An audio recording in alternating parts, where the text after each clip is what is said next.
कहते हैं लालच इंसान को शैतान बना देता है। फिर चाहे रिश्तों का कत्ल हो या भरोसे का, इंसान हर स्तर पर जाने को तैयार हो जाता है। हम बात कर रहे हैं बस्ती जनपद के कप्तानगंज थाना क्षेत्र में ठीक 1 महीने पहले हुई घटना की, जिसमें मां बेटी की हत्या कर लाश को आग के हवाले कर दिया गया। इस घटना को अंजाम देने वाला कोई और नहीं, वे थे जिनसे खून का रिश्ता था। यहाँ सोचने वाली बात यह है कि इस घटना को अंजाम देने वालों में से एक राजन भी था, जिसकी आंखों के सामने उसकी अपनी मां और बहन ने तड़प कर दम तोड़ा होगा।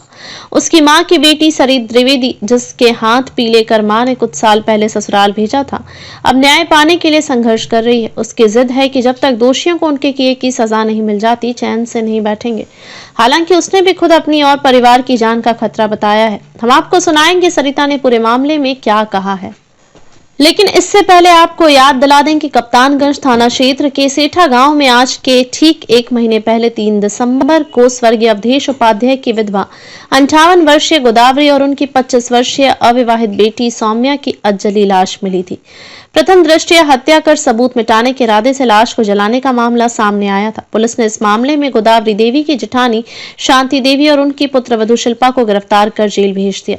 स्थानीय पुलिस की लापरवाही भी सामने आई, जिसमें थानाध्यक्ष दीपक दुबे को पुलिस अधीक्षक ने निलंबित कर दिया था। घटना के 1 माह बीत जाने के बाद भी जघन्य अपराध के मास्टरमाइंड कमलेश सहित 5 अभियुक्त पुलिस की पकड़ से बाहर हैं। इन सभी के ऊपर डीआईजी ने 50-50 हजार का इनाम घोषित किया है। इनकी गिरफ्तारी ने होना पुलिस की बड़ी नाकामी मानी जा रही है। जिन अभियुक्तों पर 50,000 का इनाम का घोषित है, उनमें कमलेश कुमार, कौशल चंद्र करुणाकर उर्फ लल्लन, राजन उर्फ राजेश, रंजना शामिल है। देखना होगा कि पुलिस मास्टरमाइंड सहित इन अभियुक्तों को गिरफ्तार कर पाती या फिर इनकी चौकड़ी को चुनौती देते हुए वे कोर्ट में सरेंडर करेंगे, या फिर तमाम अनसुलझे मामलों की फेहरिस्त में एक और मामला जुड़ जाएगा। जवाब के लिए आपको इंतजार करना होगा। आइए जानते हैं क्या कहती हैं सरिता द्विवेदी। परिचय दीजिए और पूरा मामला बताइए। सर, मेरा नाम सरिता है। मेरी शादी पटखौली गांव गौर थाना के अंतर्गत हुई है और मेरी माँ और मेरी छोटी बहन कप्तानगंज थाना में सेठा गांव आता है, सेठा गांव में रहती थी। सिर्फ मेरी माँ और बहन साथ में। पिताजी की मेरी डेथ सन 2021 में हो गई थी। वो अपने बीमारी के दौरान, वो कैंसर की मरीज थी, बीमारी के दौरान अपनी प्रॉपर्टी बेटी के नाम कुछ उसकी शादी के लिए और माँ की गुजारा के लिए कुछ वसीयत माँ के नाम कर दिए थे। ज़मीन दूसरे गांव की ज़मीन भाइयों के लिए छोड़े थे। इसी को लेकर विवाद चल रहा था। इसी को लेकर विवाद चल रहा था। 29 को बयान हुआ था माँ का, 5 को फाइनल बयान होना था। और इसी बीच जो है जमीन के लोभ और लालच में आकर के कमलेश, लल्लन उर्फ करुणाकर, राजन, शांति देवी और कौशल चंद्र, रंजना और शिल्पा, ये लोग मिलकर के मेरी माँ और मेरी बहन को हत्या करके जला दिए। सबूत मिटाने के लिए जो कमलेश ने फर्जी एग्रीमेंट किया था कोर्ट में, उसे पता था कि एग्रीमेंट मेरा सब फर्जी जा रहा है, कामयाब नहीं हो रहे थे। प्रॉपर्टी की लालच जो उन्हें थी हासिल नहीं कर पा रहे थे। सबूत को मिटाने के लिए इन्होंने माँ बहन को ही जला दिया। बहन आपकी अविवाहित थी? मेरी छोटी बहन अविवाहित थी। उसके नाम से भी प्रॉपर्टी थी? उसके नाम उसकी शादी के लिए पापा 1.5 से 2 बीघा के अंदर में जमीन किए थे, जिससे उसकी शादी कर दी जाए। तो आपके दोनों भाइयों के नाम प्रॉपर्टी थी, बहन के नाम प्रॉपर्टी थी, आपके माँ के नाम भी पिता ने कर रखा था, तो फिर क्यों विवाद था? विवाद कमलेश ने, सारा मास्टरमाइंड कमलेश था। वो खुद के लोभ में माँ से वो कुछ ले नहीं सकता था, भाइयों को गुमराह करके अपना फायदा भरपूर उठाता, जिसका मास्टरमाइंड कमलेश कभी परिवार को सुलझने नहीं दिया। कमलेश कौन है? कमलेश है मेरी पिता के बड़े भाई।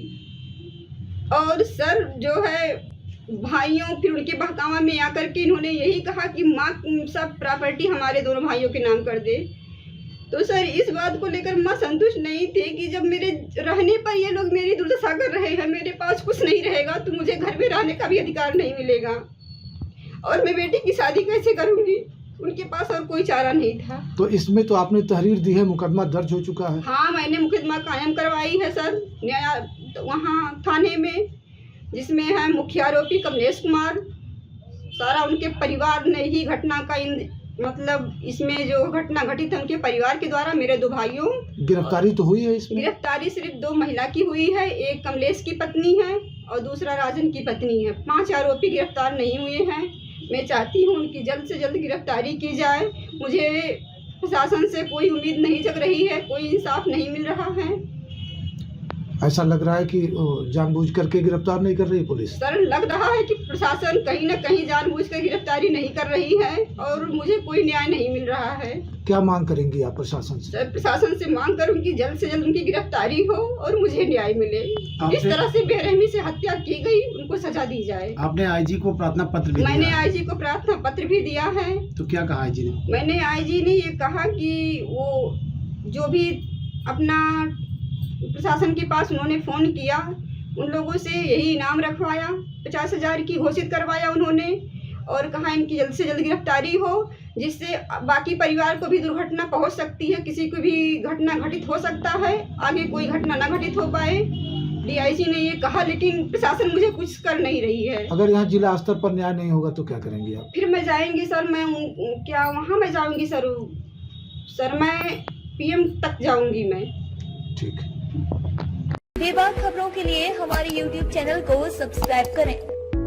देश प्रदेश एवं स्थानीय खबरों के लिए हमारे वेबसाइट www.bntlive.com पर लॉगिन करें।